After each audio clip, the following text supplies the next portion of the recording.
Hello viewers, welcome to my channel. Class 7 की हम NCERTs कर रहे हैं। आज हम अपना ज्योग्राफी का चैप्टर करेंगे, आवर एनवायरनमेंट का chapter number 3, our changing earth.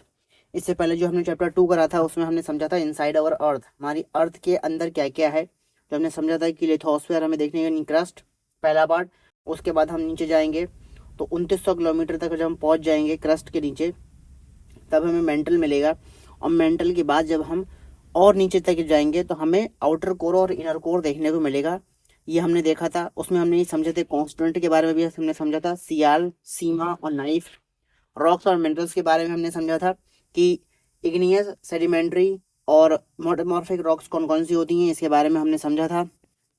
ठीक है, और हमने पूरा ये चैप्टर कवर अप कर दिया था इसी में। आज हमने उसमें एक इम्पोर्टेंट लाइन पढ़ी थी कि हमारा जो अर्थ है वो जो है वो एक डायनेमिक प्लेनेट है। जो हमारी अर्थ है यानी हमारा जो होमलैंड है वो एक डायनेमिक प्लेनेट है। अगर आप चैप्टर 2 के पहली लाइन पढ़ेंगे तो उसमें ये लिखा था कि the earth our homeland is a dynamic planet.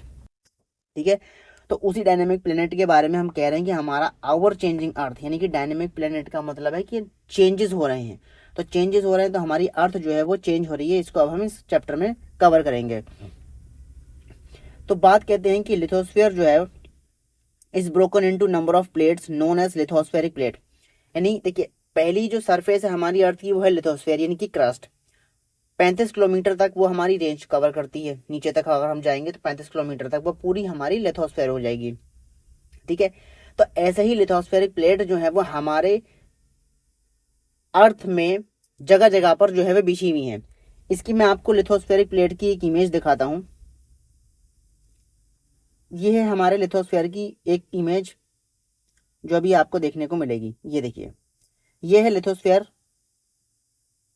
Lithospheric plate. ये आपको देखने को मिल रही है यहाँ पर। ये पूरे आपको यूरोपियन ये कॉन्टिनेंट्स दिख रहे हैं, आपको ये कॉन्टिनेंट्स नजर आ रहे हैं।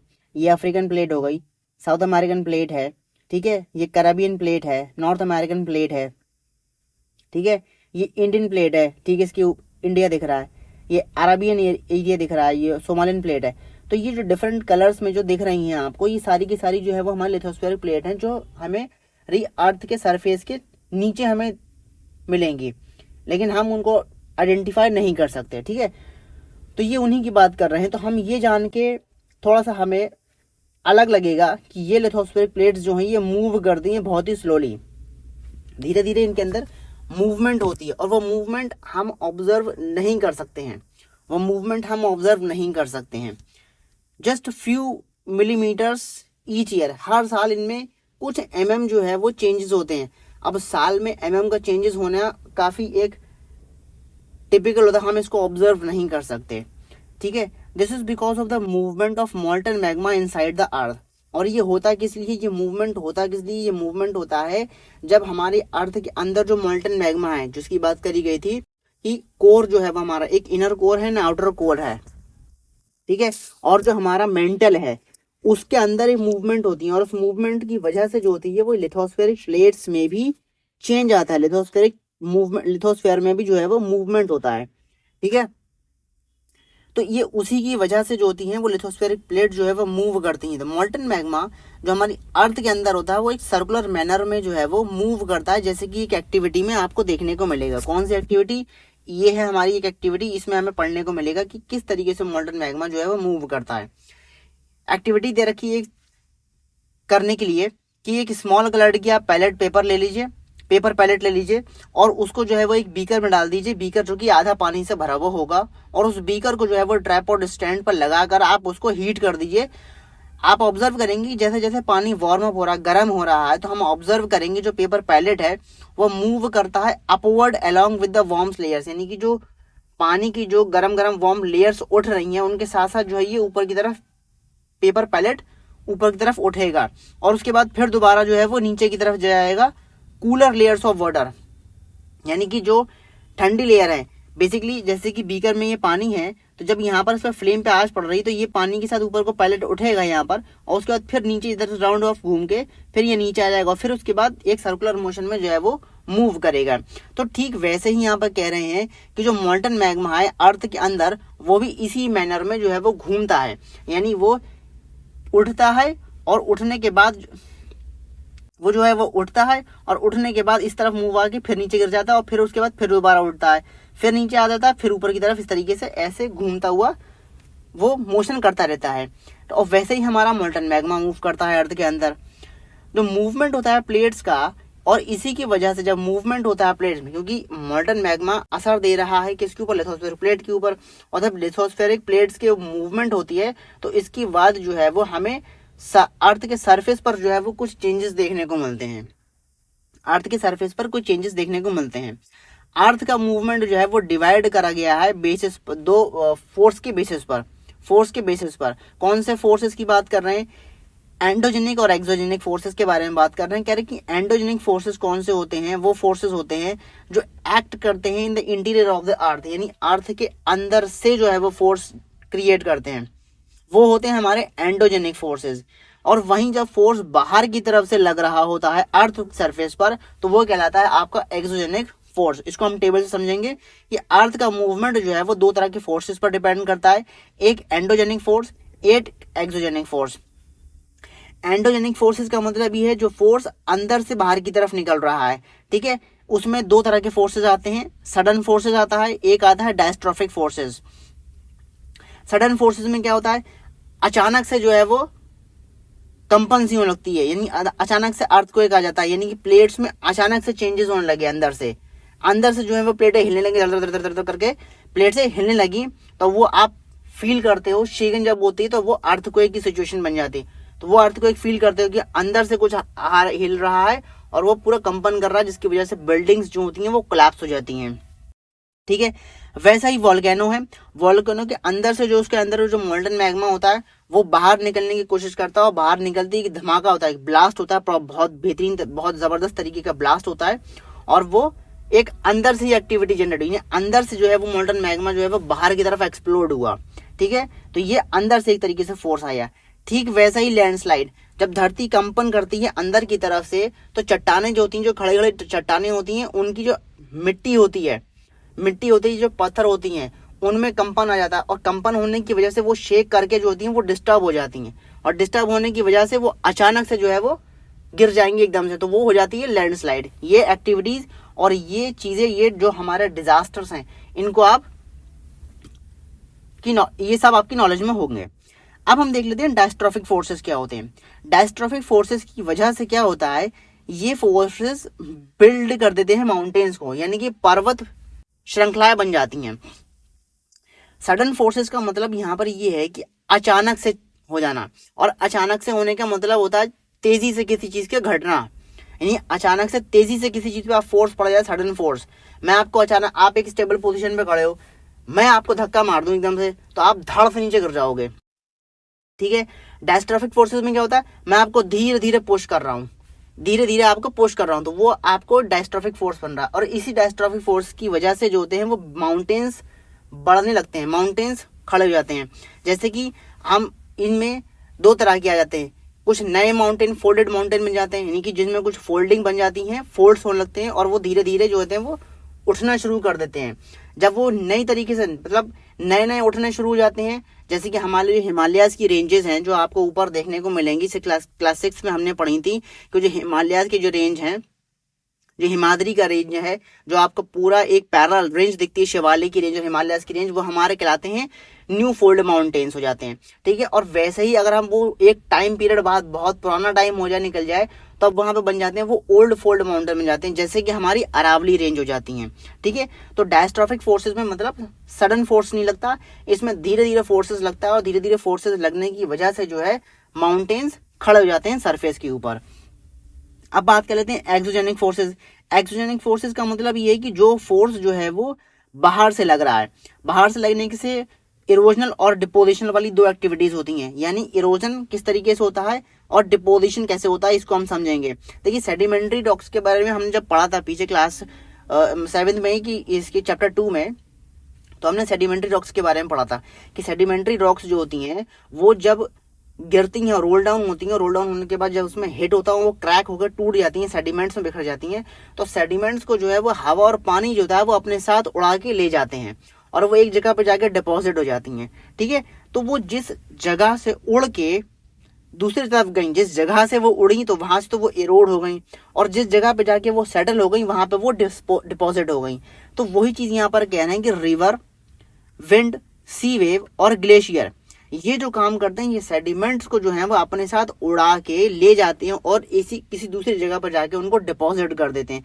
तो ये फोर्स जो है वो बाहर से अप्लाई हो रहा है। नदियां क्या करती हैं, पानी फ्लो होता है ऊपर से चट्टानों मतलब पर्वतों से यानी माउंटेन्स रेंजेस से निकलता है पानी और तेज रफ्तार में आता है, और तेज रफ्तार के साथ साथ आने पर जो होता है वो अपने साथ डिपॉजिट्स लेके आती हैं, सेडिमेंट्स लेकर आती हैं और फिर ले जाने के बाद उनको एक जगह पर सेटल कर देती हैं। सेटल कहाँ पर होती हैं, जहां पर पानी की रफ्तार स्लो हो जाती है वहां पे जाके वो डिपॉजिट हो जाती हैं। ठीक है, इसको आगे हम पढ़ेंगे, वन बाय वन पढ़ेंगे कि रिवर किस तरीके से वर्क करती है, विंड किस तरीके से, सी वेव्स और ग्लेशियर किस तरीके से वर्क करते हैं। इसको हम आगे चैप्टर में पढ़ेंगे, इसी चैप्टर में पढ़ेंगे। ठीक है, अच्छा लिथोस्फीयर की यहाँ लिथोस्फेरिक प्लेट की यहाँ पर कुछ ग्लॉसरी दे रखी है कि अर्थ क्रस्ट जो होता है वो कंसिस्ट होता है सेवरल लार्ज और स्मॉल रिजिड इररेगुलरली शेप्ड प्लेट से ये बना हुआ है हमारा अर्थ जो है, जो कैरी करता है कॉन्टिनेंट को और ओशन फ्लोर्स को।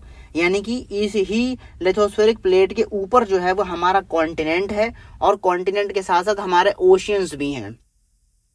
7 कॉन्टिनेंट और हमारे 5 ओशियंस जो हैं वो लिथोस्फेरिक प्लेट के ऊपर ही रुके हुए हैं। ठीक है, और जैसे जैसे लिथोस्फेरिक प्लेट्स में मूवमेंट होगा वैसे वैसे आप चीजों को ऑब्जर्व करोगे कि वो अलग होती चली आ रही हैं। ठीक है, आगे देखते हैं कि भाई endogenic forces sometimes produce sudden movement. Endogenic forces जो होते हैं वो सडन मूवमेंट प्रोड्यूस करते हैं एंड अदर टाइम्स, और स्लो मूवमेंट भी कभी कभार जो है वो प्रोड्यूसेस होते हैं। सडन मूवमेंट्स में आपके अर्थक्वेक हो गए, वॉल्केनोज हो गए, लैंडस्लाइड हो गए, जिसको अभी हमने ऊपर टेबल में देखा। कॉजेज जो हैं ये डिस्ट्रक्शंस कॉज करते हैं over the surface of the अर्थ। ठीक है, कि डिस्ट्रक्शन हो गया, अर्थक्वेक का डिस्ट्रक्शन आपने देखा ही है, वॉल्केनो का भी आप बखूबी जानते हैं, लैंडस्लाइड जो खास तौर पे जो हिली एरियाज होते हैं वहां पे अक्सर देखने को मिलते हैं इस तरीके की ये डिस्ट्रक्शंस। ठीक है, आगे देखेंगे, आगे कह रहे हैं कि एक वॉल्केनो का एक वेंट है जो ओपन हो रहा है in the earth crust through which मॉल्टन material erupt suddenly. ठीक है, वो अभी हमने देखा ना कि एक एंडोजेनिक फोर्सेस की बात हम जब कर रहे थे टेबल में, एक एंडोजेनिक्स में हमारा एक वॉल्केनो वाला एग्जाम्पल था। तो इसमें यहाँ पर कह रहे हैं कि ये देख रहे हैं आप, एक वॉल्केनो है, यहाँ पर इसका जो ये मेंटल एरिया है, मेंटल है, ये मैग्मा का चैम्बर भरा पड़ा है, यहाँ पर ये हमारा क्रस्ट है, यहाँ से जो है वो मॉल्टन मैग्मा जो है वो बाहर की तरफ निकला है, इसको जहां से पॉइंट दिखते हैं, वीक पॉइंट देख रहे हैं, वहां से ये बहना शुरू कर देता है और यहाँ पर आके ये एक्सप्लोड होना शुरू करता है। यहाँ पर क्रेटर बनता है, कभी कभार ये लावा आपका जैसे यहाँ पर ये बहता हुआ नजर आ रहा है, ये लावा बह रहा है। ठीक है, ये क्रेटर्स बने हुए हैं यहाँ पर ऊपर, ये आपको टॉप जब आप एरियल व्यू देखोगे किसी वॉल्केनो का वो आपको यहाँ पर देखने को मिलेगा। और यहाँ से ये गैसेस और एशेस निकलते हैं, और लावा भी कभी कभार जब एक्सप्लोड होता है तो वो भी निकलता है, साथ साथ उसके गैसेस और एशेस भी निकलते हैं। ठीक है, तो ये फिगर 3.2 इसकी दे रखी है। वर्ड ओरिजिन दे रखा है एंडो का और एक्सो का। एंडो का मतलब होता है इनसाइड, जब हम जेनिक जोड़ देंगे तो ओरिजिन बन जाएगा। तो इसका मतलब ये है कि जो चीज अंदर से जिसका अंदर से ओरिजिन हो रहा है, जो अंदर से बाहर की तरफ ओरिजिनेट हो रही है वहां पे वो एंडोजेनिक कहलाएगा, और जो बाहर से जिसकी तरफ से ओरिजिन हो रही है वो कहलाएगी आपकी एक्सोजेनिक। ठीक है, आगे देखते हैं। Similarly when the lithospheric plate move the surface of the earth vibrate, the vibrations can travel all around the earth, these vibrations are called earthquakes. यानी कि जब लिथोस्फेरिक प्लेट्स जो होती हैं वो मूव करती हैं तो अर्थ की सरफेस वाइब्रेट होती है, और वाइब्रेशन जो होती है ये अर्थ के चारों तरफ जो है वो ट्रैवल करती है, अर्थ के ऑल अराउंड ट्रैवल करती है प्लेट्स जब मूव करती हैं। तो जब ये वाइब्रेशंस होते हैं और इन्हीं वाइब्रेशंस को जो है वो अर्थक्वेक कहा जाता है। जब नीचे से जो लिथोस्फीयर की जो प्लेट होती हैं उनमें सडन मूवमेंट होती है, वो या तो कोलाइड करती हैं या एक दूसरे के ऊपर ओवरलैप करने की कोशिश करती हैं, तो उससे वाइब्रेशंस क्रिएट होता है। ठीक है, जब वाइब्रेशंस कैसे क्रिएट होते हैं इसका एक एग्जांपल समझिए कि जब रेलवे ट्रैक आप देखें, जो रेलवे की पटरी होती है, जब आप उस पर अपना कान लगा के रखेंगे ना, कान लगा के रखेंगे और जब ट्रेन आ रही होगी तो आप सडन फोक करेंगे कि वो जो रेलवे की ट्रैक्स हैं उनमें एक तरीके का वाइब्रेशन क्रिएट हो रहा है।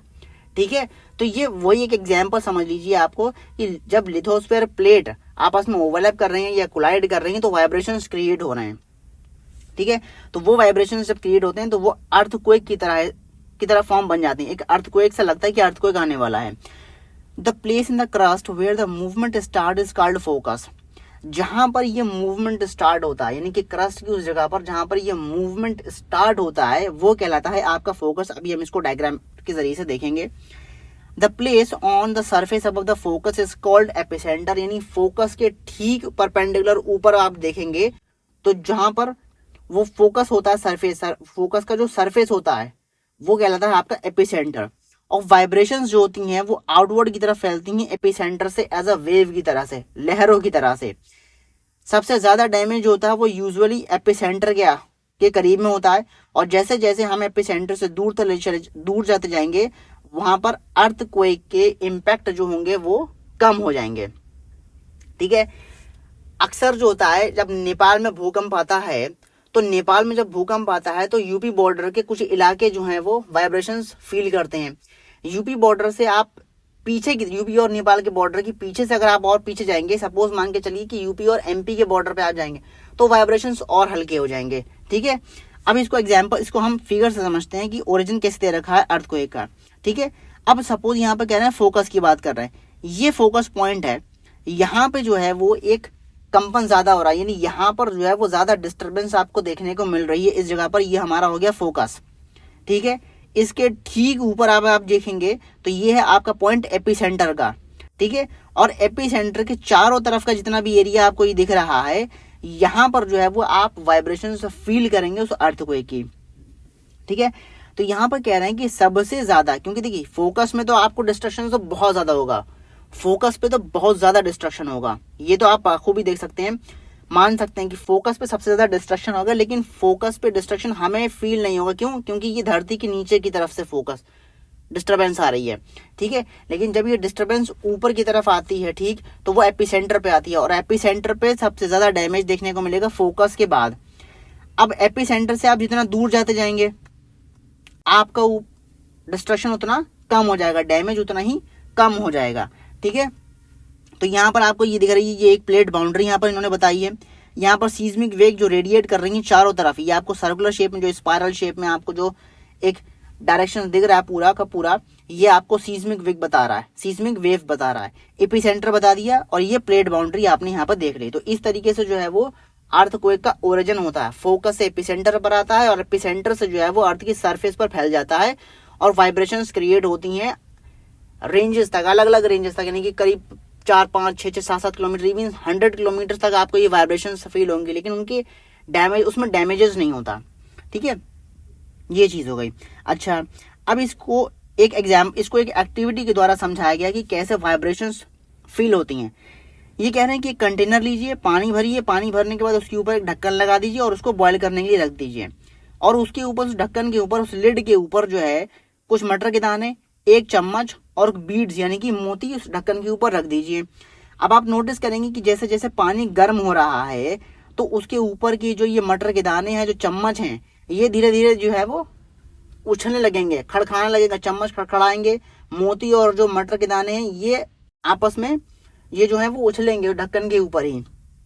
ठीक है, तो इसका मतलब ये है कि जो पानी की जो गर्म वेव ऊपर की तरफ जो उठ रही हैं, वेव बाहर निकलने की जो कोशिश कर रही हैं, उसकी वजह से जो है वो लिड को डिस्टर्ब कर रही हैं, और लिड के ऊपर के सरफेस के ऊपर जो हम लोग रह रहे हैं, यानी कि जो मोती, बीज और चम्मच की बात कर रहे हैं, उसको हम लोग कंसीडर करते हैं, तो उस तरीके से हमको वो फील होता है। उसी तरीके से हम लोग भी कभी उछलेंगे, जब अर्थ की सरफेस के ऊपर जो है वो इस तरीके से वाइब्रेशंस आएंगे तो हम लोग उछलेंगे, बिल्डिंगें उछलेंगी, धरती बिल्कुल बिल्डिंग गिरना शुरू हो जाएंगे, कंपन आप फील करेंगे। ठीक है, तो ये एग्जाम्पल इस तरीके से दे रखा है। तो लिड जब हम पुट करेंगे तो क्या है, beads roll down and spoon vibrates to make sound create होंगे, और इसी मैनर में जो है अर्थ वाइब्रेट करती है जब अर्थक्वेक आकर होता है। ठीक है, एक्टिविटीज के हिसाब से हमने इसको समझने की पूरी कोशिश कर ली, उम्मीद है समझ में आया होगा। अच्छा, अर्थक्वेक भी जो है वो 3 तरह के बताए हुए हैं। पी वेव्स होते हैं, यानी लॉन्गिट्यूडनल वेव्स जिसे हम कहते हैं, एस वेव्स ट्रांसवर्स वेव्स होती हैं, एल वेव्स जो है वो हम सरफेस वेव भी कहते हैं। इनकी प्रॉपर्टीज को आप किसी एनसाइक्लोपीडिया से फाइंड आउट करने की कोशिश कीजिएगा, वरना इस पर अलग से वीडियो बनाया जाएगा बाद में। ठीक है, अभी सिर्फ हमारे लिए क्लास 7th के लेवल तक सिर्फ हमें ये समझने की जरूरत है कि टाइप ऑफ अर्थक्वेक वेव्स कितनी, अर्थक्वेक वेव्स कैसे किस तरीके की होती हैं, इसको हम समझ लेते हैं। हालांकि अर्थक्वेक को हम प्रेडिक्ट नहीं कर सकते भाई, अब जमीन के अंदर क्या चेंजेस हो रहे हैं इसको हम जमीन की सरफेस से तो ऑब्जर्व नहीं कर सकते। ठीक है, इसके बारे में हमें सडन इवेंट होते हैं, अभी हमने पीछे पढ़ा, ये सडन इवेंट है, सडनली हैपन्स होती हैं। ठीक है, वाइब्रेशंस अचानक से एकदम से आ जाएंगी, ठीक है। तो हम इनके होने को प्रेडिक्ट तो नहीं कर सकते, हम इनके इम्पैक्ट को जो है वो कुछ हद तक मिनिमाइज कर सकते हैं अगर हम इसको बिफोर प्रिपेयर हैंड, अगर हम इसको जो है वो पहले से ही प्रिपेयर कर लें, तभी हम जो है वो इससे हम बच सकते हैं। अच्छा, अब यहाँ पर जो है आगे कह रहे हैं कि सम कॉमन अर्थक्वेक की जो प्रोडिक्शन मेथड हैं, जो लोकल पीपल्स के ऑब्जर्वेशन से हम लोगों को नज़र में आती हैं, मिलती हैं, उनके अपने नज़रियात हैं। एक अच्छी खासी उन्होंने भी समझा होगा, इन सब चीज़ों को देखा होगा कि जब भी ये अर्थक्वेक आता है तो एनिमल्स के जो बिहेवियर होते हैं उनमें आपको चेंज देखने को मिलेगा। जानवर परेशान हो जाता है। मैंने अक्सर देखा है, एक ऐसी बातें मैंने सुनी हैं कि जो खूंटे से बंधी हुई जो गाय बैल होते हैं, ये जो है वो कुछ अलग तरीके से बिहेव करना शुरू कर देते हैं, एकदम बेचैन से हो जाते हैं, ठीक है। जो पॉन्ड्स में जो मछलियां होती हैं वो भी काफ़ी एक तरीके से परेशान हो जाती हैं, ठीक है। क्योंकि उनको वाइब्रेशंस फील होने लगता है कि भूकंप आने वाला है। जो अर्थ के अंदर रहने वाली, जमीन की सरफेस के नीचे रहने वाले जो जानवर हैं, खासतौर पर जो ये स्नेक्स वगैरह होते हैं, ये सरफेस पर आ जाते हैं, क्योंकि इनको भी पता चल जाता है कि भाई अंदर से कुछ वाइब्रेशंस हो रही हैं और ये बाहर निकल कर आ जाते हैं सरफेस के ऊपर। तो ये कुछ बिहेवियर बताए हैं, इससे हम थोड़ा सा आइडिया लगा सकते हैं कि भाई अर्थक्वेक की पॉसिबिलिटी बन रही, शायद आ सकता है अर्थक्वेक, ठीक है। तो हम अपने आप को जो है वो प्रिपेयर कर लेंगे प्रॉपर तरीके से। आप बखूबी देखते होंगे कि जो NDMA है, नेशनल डिजास्टर मैनेजमेंट एक्ट जो है वो, उसमें कई तरीके से जो है वो मॉक ड्रिल्स कराई जाती हैं डिफरेंट डिजास्टर्स को लेके, कि फ्लड आएगा तो आप कैसे अपने आप को बचाएंगे, फायर अगर हैपन हो जाती है तो कैसे आप बचाएंगे, अर्थक्वेक अगर आता है तो आप उससे कैसे जो है वो बचाएंगे, कैसे उससे बचेंगे, ये आप उनके मॉक ड्रिल कराई जाती हैं, ठीक है। तो इतना समझ में आया होगा। अब एक केस स्टडी यहाँ पर दे रखी है कि अर्थक्वेक हिट करा था भुज को 26 जनवरी हमारे रिपब्लिक डे पर 2001 में 6.9 का रिक्टर स्केल का था, यानी कि 6.9 की इंटेंसिटी का ये एक भूकंप आया था 2001 में जनवरी में भुज में। इसकी एक इमेज दिख रही है, डिस्ट्रक्शन कॉज्ड बाय अर्थक्वेक इन गुजरात में डिस्ट्रक्शन हुआ, जिसकी वजह से आप देख रहे हैं बिल्डिंग की एक इमेज आपको दिखा रखी है, ठीक है। इसमें कहा था कि स्कूल अफेक्ट हुए, 971 बच्चे और 31 टीचर्स जो हैं उन्होंने अपनी जान गंवा दी इस में, क्योंकि स्कूल की बिल्डिंग जो है वो कोलैप्स हो गई थी, ठीक है। और जो है यहाँ पर कह रहे हैं भुज रिलीफ एफर्ट ब्लैटेड, यानी कि भुज की तरफ में एफर्ट भी, मतलब उनको रिलीफ के एफर्ट भी नहीं मिल पाए। क्योंकि बहुत सी चीज़ें जो है वो एक तरीके से अर्थक्वेक की वजह से जो है वो खाना, ब्लैंकेट और जो मेडिकल सप्लाईज थी, इन पर काफ़ी असर पड़ा था, क्योंकि जा नहीं पाए, किसी भी तरीके से कोई कॉन्टैक्ट नहीं बन पा रहा था। डिस्ट्रक्शन होने लगा, फोन लाइंस पूरी तरीके से डिस्ट्रॉय हो गई, पानी की पाइपलाइंस फट गई, पावर स्टेशन से जो ट्रांसमिशन थी ये कम्प्लीटली नॉकआउट हो गई, किसी भी तरीके से कॉन्टैक्ट नहीं हो पाया था। कई जगहों पे तो जो है शहरों में आग लग गई वो इस तरह से, क्योंकि लोग भागे हड़बड़ाहट में, तो उन्होंने अपने कई सारे चीज़ें जो थी, उनके फायर अप्लायंसेस जो थे वो सब ऑन रहे, और जिसकी वजह से जो है वो ब्लास्ट होने लगे, और कुकर्स जो है वो ब्लास्ट हो गए, और जो है वो फायर भी अकर हो गई साथ ही साथ शहर में। इमरजेंसी डिक्लेयर कर दी गई थी उस क्वेक जोन में प्रधानमंत्री के द्वारा। सीएम से अपील करी गई थी, सेंटर्स के जो है वो काफ़ी चीज़ों के लिए जो है वो कुछ अपील भी करी गई थी, ठीक है। अच्छा, यहाँ पर ये कह रहे हैं कि क्या आप जानते हैं कि अर्थक्वेक जो होता है वो एक मेजर्ड होता है, इसको एक मशीन से मेजर करा जाता है जिसका नाम होता है सीस्मोग्राफ। सीस्मोग्राफ के जरिए से जो है वो अर्थक्वेक को मेजर करा जाता है, और उसके मैग्नीट्यूड को जो है वो अर्थ के मेजर करा जाता है रिक्टर स्केल में, यानी कि मशीन का नाम तो सीस्मोग्राफ होता है, और उसके स्केल को, यानी कि कितनी इंटेंसिटी का जो है वो भूकंप आया है, इसको जो है वो मेजर करा जाता है रिक्टर स्केल पर। कहते हैं कि रिक्टर स्केल में, मतलब अगर 2 रिक्टर स्केल का अर्थक्वेक है तो इसका मतलब ये है कि आपको हल्का फुल्का झटका सा महसूस होगा, ठीक है, कोई ऐसा डैमेज नहीं होगा। कहते हैं फिर 5 की इंटेंसिटी का अगर आपको भूकंप फील हो रहा है तो इसका मतलब ये कि वो डैमेज करेगा, चीज़ों को कुछ हद तक डैमेज करेगा, दरारें पड़ जाएंगी बिल्डिंगों में, जो शीशों के फ्रेम, जो ग्लासेस हैं, जो फ्रेम्स हैं, उनमें दरारें पड़ जाएंगी। 6 इंटेंसिटी का और या अगर 7 इंटेंसिटी का अगर आपको भूकंप देखने को मिल रहा है तो भैया फिर डिवास्टेटिंग सिचुएशन है, जैसा कि आपने ये भुज में देख लिया कि 6.9 का अराउंड 7 इंटेंसिटी का जो 7 रिक्टर स्केल का जो है वो ये भूकंप था, जिसमें कितना डिस्ट्रक्शन हुआ इस चीज़ को आपने यहाँ पर ऑब्जर्व करा। अच्छा, अब अर्थक्वेक से बचने का क्या प्रिपेयर्डनेस बता रहे हैं, क्या तरीका है, हम किस तरीके से जो है वो अर्थक्वेक से बच सकते हैं। वो कह रहे हैं कि हम शेल्टर ले सकते हैं अर्थक्वेक के टाइम पर, जब अर्थक्वेक आए तो हम शेल्टर ले सकते हैं। एक सेफ स्पॉट देख सकते हैं, जो किचन का काउंटर है उसके नीचे हम छुप जाएं, या टेबल या डेस्क का जो है वो हम उसके नीचे छुप जाएं, जो कि एक कॉर्नर पर पड़ी हुई है दीवार के, यानी दीवार का कोई कॉर्नर है वहां पर कोई टेबल और जो डेस्क पड़ी हुई है हम उसके नीचे छुप जाएं, या किचन के काउंटर के नीचे हम छुप जाएं, ठीक है। लेकिन बेस्ट है कि आप जो है वो ओपन एरिया में चला जाएं, जहां पर ये सब चीजें ना हो, जहां पे बिल्डिंग्स ना ऊंची ऊंची हों। स्टे अवे फ्रॉम, दूर हम किन चीजों से रहें, उन फायर प्लेसेस से रहें जहां पर आग के फैलने का अंदेशा हो, वहां से हम दूर कर लें अपने आप को। जो चिमनीज के इलाके हैं वहां से हम अपने आप को दूर कर लें। हम शीशों के आसपास, यानी मिरर के सामने या जो पिक्चर फ्रेम्स हैं हम उनसे दूर रहें, कि पता चला क्रैक पड़ा तो शीशा टूट के हमारे ऊपर आ गया, उससे हम इंजर्ड हो गए, तो हम दूर रहें। प्रिपेयर रहें अपने आप को, और दोस्तों में या करीबी रिश्तेदारों में जो है वो हम अपने अवेयरनेस को स्प्रेड आउट करें, और उसको हम डिजास्टर को जो है वो कॉन्फिडेंटली फेस करें, बिल्कुल